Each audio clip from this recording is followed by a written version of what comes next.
Film ini bercerita tentang tiga sahabat sejati, sangat muak dengan kehidupan di kotanya. Mereka adalah mantan narapidana yang pernah terjerat kasus perampokan bank dan pencucian uang. Namun, kesenangan mereka tidak berjalan begitu lama. Hidup mereka berubah menjadi drastis setelah merampok kasino milik kartel narkoba. So, ini dia film Time to Hunt. Berlatar belakang di kota Busan, yang saat itu mata uang Korea jatuh akibat terjadinya inflasi. Bahkan 3 baju bermerek setara dengan $1. Di sekitar jalan, banyak orang miskin yang tidak bisa mendapatkan makanan, serta banyak kerusuhan di berbagai tempat. Kisah akan berfokus pada 3 mantan kriminal bernama Jun Sok, Ki Hun, dan Jang Ho. Ketika sedang pesta miras di bar, Jun Sok berencana ingin mengajak Ki Hun dan Jang Ho pergi ke Hawaii untuk menikmati pemandangan di tepi laut. Kebetulan di sana ada teman lama Jun Sok ketika dia masih di penjara. 나보고 감옥에서 나면 오라고. 야, 거기 가서 우리 다시 시작하는 거야. Tujuan Jun Sok mengatakan itu karena dia ingin mengubah nasib menjadi lebih baik. Suasana Korea saat itu sangat mencekam, penjarahan di mana-mana, kemiskinan merajalela, bahkan warga sipil diperbolehkan membawa senjata api. Dalam 3 tahun belakangan ini, Jun Sok dipenjara setelah ketahuan aparat penegak hukum akibat kasus perampokan di bank bersama Ki Hun dan Jang Ho. Beruntung mereka berdua berhasil kabur setelah Jun Sok menyerahkan diri ke kantor polisi.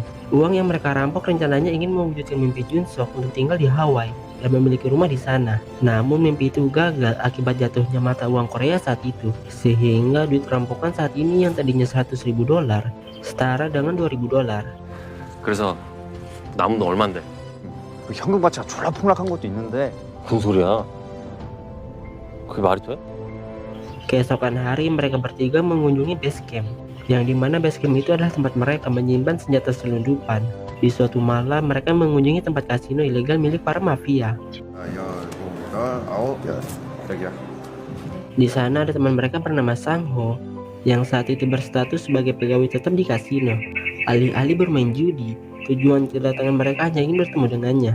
Sang Ho merupakan mantan rekan mereka dalam melakukan aksi kejahatan. Namun tanpa diduga Sang Ho mengkhianati mereka ketika terakhir kali merampok dan dia mencuri semua uang tersebut. 돈을 도둑질래? 어? 개새끼가 누굴 이렇게 무슨 화나? Sang Ho berjanji akan mengganti semua uang yang telah dicuri olehnya. Tapi bukan itu yang Jun Sok inginkan, melainkan dia ingin Sang Ho bekerja sama dengannya untuk merampok kasino. 대신 몸으로 때우자. 하나 있는데 네가 좀 도와야겠다. Dari awal Ki Hun dan Jang Ho tidak mengira kalau Jun Sok ingin mencuri uang di dalam kasino karena tempat itu dikuasai oleh para mafia kejam. Ki Hun menjelaskan baginya lebih baik merampok bank kemudian dipenjara bersama-sama daripada mati konyol gara-gara merampok kasino yang dikuasai oleh para mafia. 소리 좀 해, 좀. 아, 뭐가 문제인데? 너 지금 그걸 몰라서 물어? Meskipun begitu, Jun Sok masih bersikukuh untuk merampok di kasino. Dia menganggap merampok kasino lebih mudah dibandingkan dengan merampok bank karena tidak ada campur tangan polisi di sana. Dengan nada halus, Jun Sok memohon untuk mengabulkan permintaannya kali ini saja agar dia bisa pergi ke Hawaii dan memulai hidup baru di sana. Rencana itu memang berisiko bagi mereka karena nyawa mereka yang akan menjadi taruhannya jika gagal. Setelah dipikir kembali, Jang Ho setuju dengan rencana itu karena sebelumnya Jun Sok rela masuk penjara demi menyelamatkan mereka dari para polisi. Sebagai bentuk upaya balas budi, mereka pada akhirnya setuju untuk menemani Jun Sok merampok kasino. Setiap individu mempunyai peran masing-masing. Salah satunya seperti Jang Ho bertugas mengamankan diska keras kamera CCTV agar wajah mereka tidak terungkap, dan Jun Sok sebagai eksekutor. Setelah mengetahui perannya masing-masing, mereka pergi ke tempat penyelundupan senjata ilegal. Tak lain pemilik tempat itu adalah Bong Sik, teman Jun Sok di penjara. Di sana banyak sekali berbagai macam senjata dari model lama hingga keluaran terbaru. Sebagai seorang yang ahli senjata, Bong Sik menyarankan senjata M4. 이거 M4라고 통신 짧고 기동성 좋고. Mengetahui kalau senjata itu digunakan untuk merampok kasino, Bong Sik meminta Jun Sok untuk hati-hati karena dunia di luar hukum lebih kejam dari apa yang mereka bayangkan.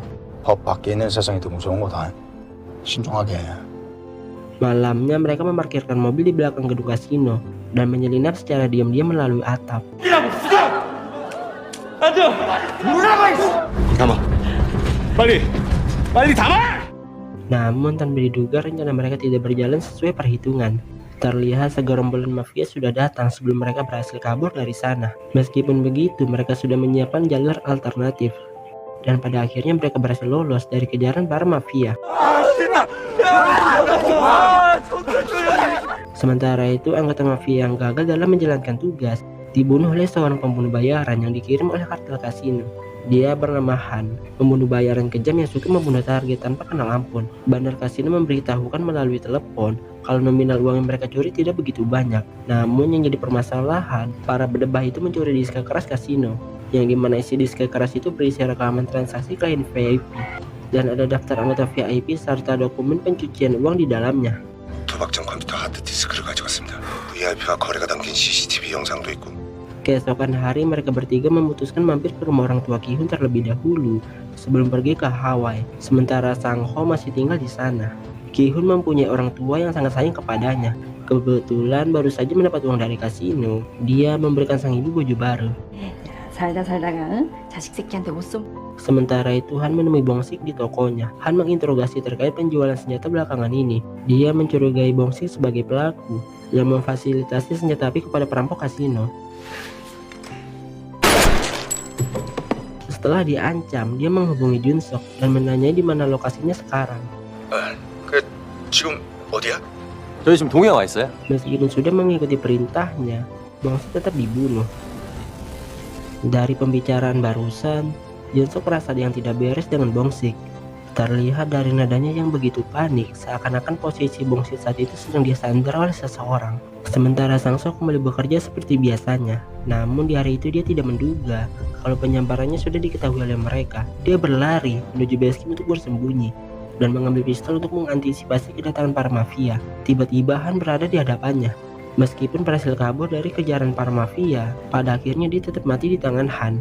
Sejak awal itu semua sudah diatur secara rinci oleh Han. Dia memang sengaja memancing Sang-soo ke basecamp agar bisa menemukan disk keras yang disembunyikan Sang-soo bersama ketiga temannya. Di lain sisi, Junsok merasa khawatir kenapa Bongsik dan Sang-soo tidak dapat dihubungi sejak hari kemarin. Ketika dia menghubungi Sang-soo kembali, entah kenapa suara handphone Sang-soo berada di dalam bar.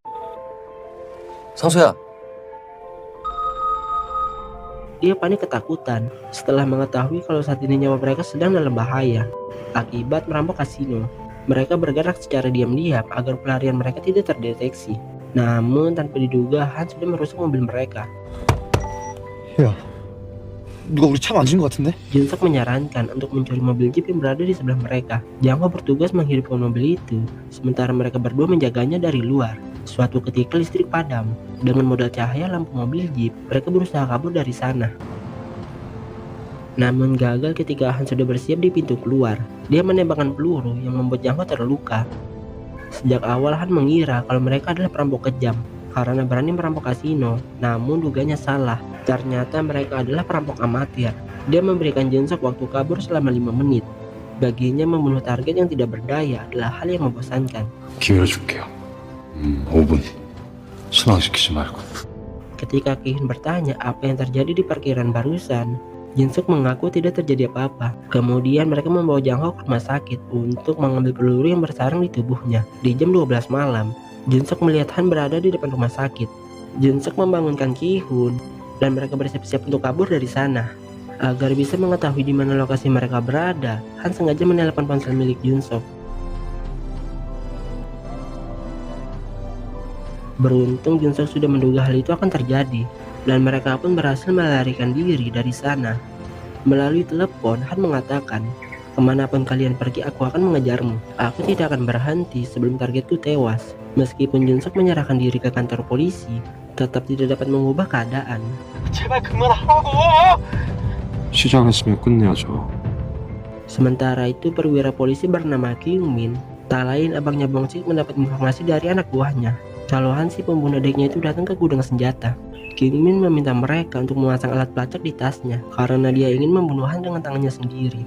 Sepertinya dari pembicaraan mereka, Han masih belum mengetahui kalau dirinya sedang dikejar. 내 동생 죽인 놈이야. 내가 직접 없앨 거니까.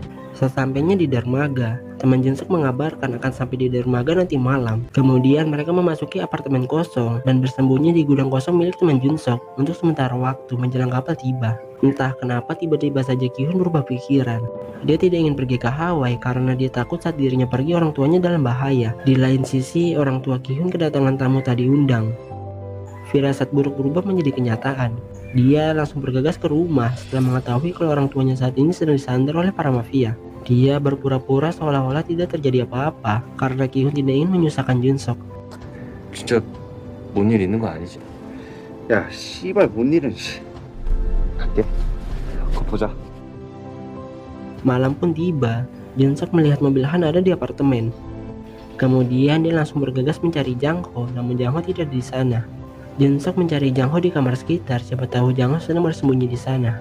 Suatu ketika dia melihat Han dari pantulan cermin. Adegan tembak-menembak pun terjadi.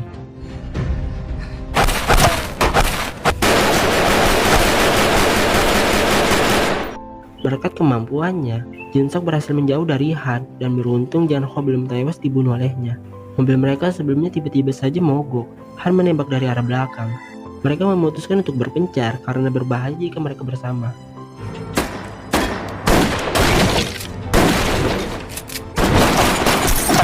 Namun rencana itu percuma saja. Yang mereka lawan bukan pembunuh kelas teri, melainkan pembunuh kejam berjiwa psiko. Setelah kehilangan Ki-hun, Sang-ho, dan Bong-sik, tentu Junsok tidak ingin kembali kehilangan sahabat satu-satunya yang tersisa. Dia berusaha semaksimal mungkin agar Jang Ho tidak pergi meninggalkannya. Namun takdir berkata lain. Jang Ho pada akhirnya tewas akibat kehabisan banyak darah. Merasa dendam, Junsok melancarkan tembakan ke arah Han secara bertubi-tubi. Meskipun sempat terpojok, Han berhasil menumbuhkan Junsok dengan naluri membunuhnya. Tidak berselang lama, Ki-hun bersama pasukannya datang untuk membunuh Han.